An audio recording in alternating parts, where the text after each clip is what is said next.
Global Dokkan's 8th anniversary is well underway at this point, and part 3 is quickly approaching. So I figured it would be a good time to go ahead and take a look at the part 3 celebration campaign details and give you a good idea of what you guys can be expecting and everything you need to know to get prepared for it. So let's start off with the meat and the potatoes, shall we?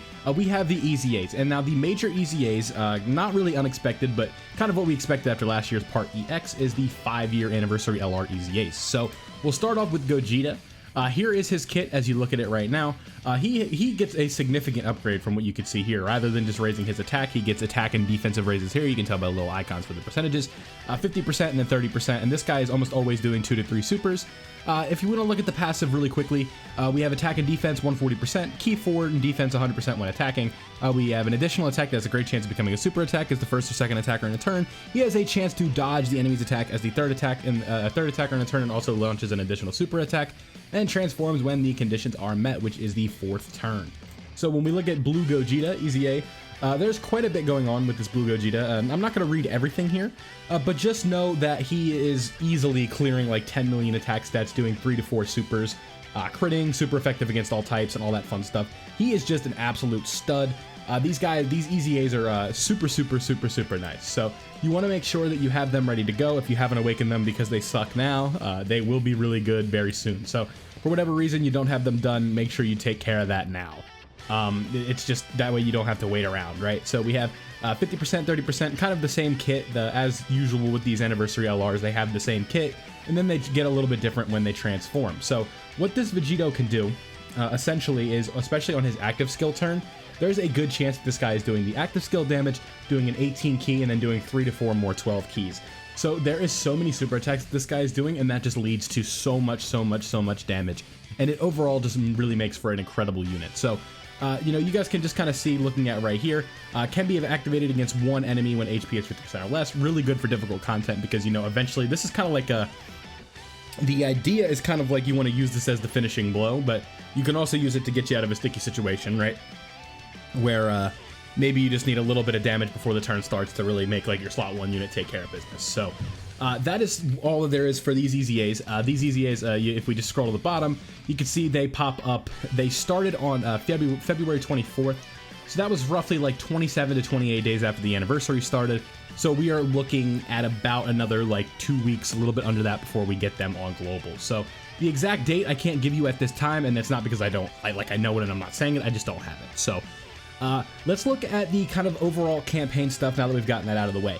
We have the burst mode for the 5th anniversary units. They are Dokkan events, kind of like a simple thing. If you played a burst mode before, you kind of get the idea. You got to get like 6,000 points or whatever, and then you unlock these new OSTs that you can put wherever you need to put them. And if you see right here, I'll highlight it. We now have BGM when their active skills are activated.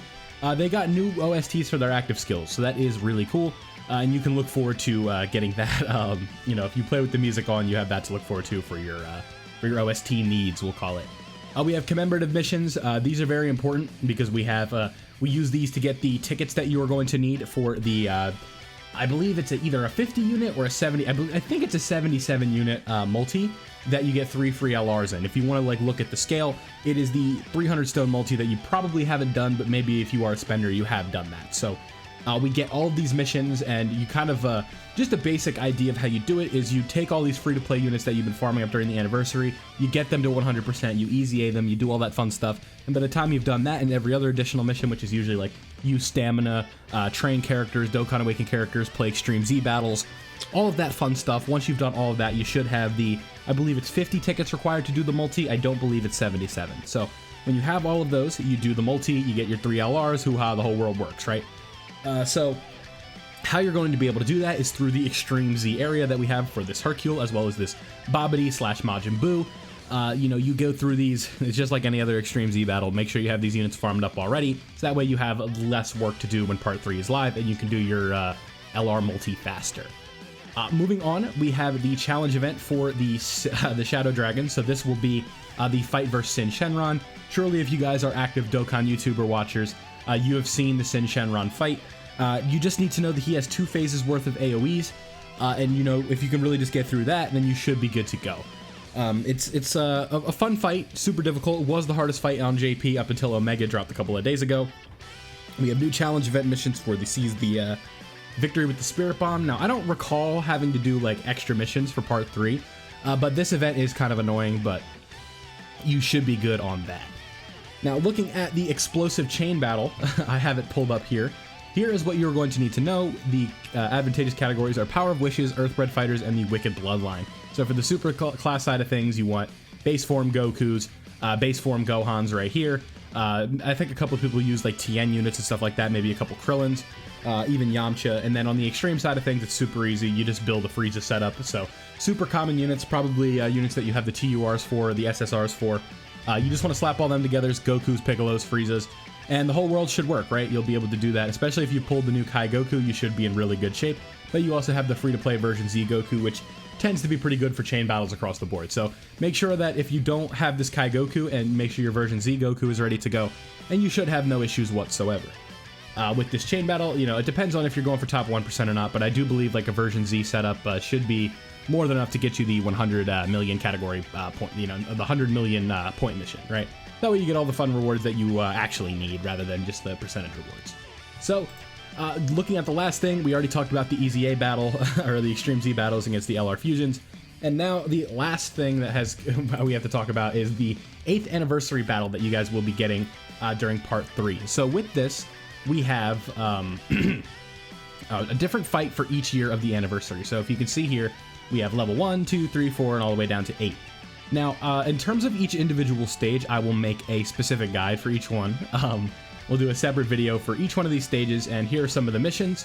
The only time it really gets interesting is when you have to clear different routes. So the 7th year anniversary as well as the 8th year anniversary have 2 separate fights where you have to do a fight versus these guys right here, the Buu Duo, and then a fight versus the GT Duo, and it's the same thing up here with the Super Duo as well as the other GT Duo. So the importance to this event, aside from just getting, what is this, so 8, 16, 24, 32, 40, 48, 64, 80 stones right here.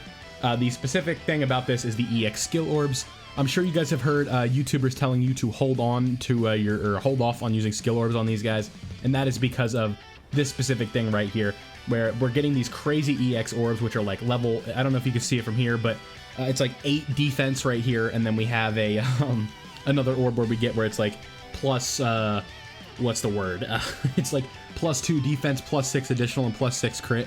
So like at base, most of your LRs are gonna have like 26 additional, 12 crit, and then like plus 7,000 defense. So you want to absolutely make sure that you get those skill orbs and use them efficiently on these guys, because you know these are exclusive to anniversary characters, so you might as well use them. So with all that being said, that is covering the part 3 details. I don't want to take up too much of your time with this specific thing, so let me know down below if you guys are excited for part 3. Are your blue fusions ready to go? Are they link leveled? All that fun stuff. And if you did find yourself enjoying today's video, don't forget to leave a like, subscribe if you are new, and turn on notifications so you don't miss out on any of my Dokkan content. Thank you guys for watching, and I'll catch you in the next one.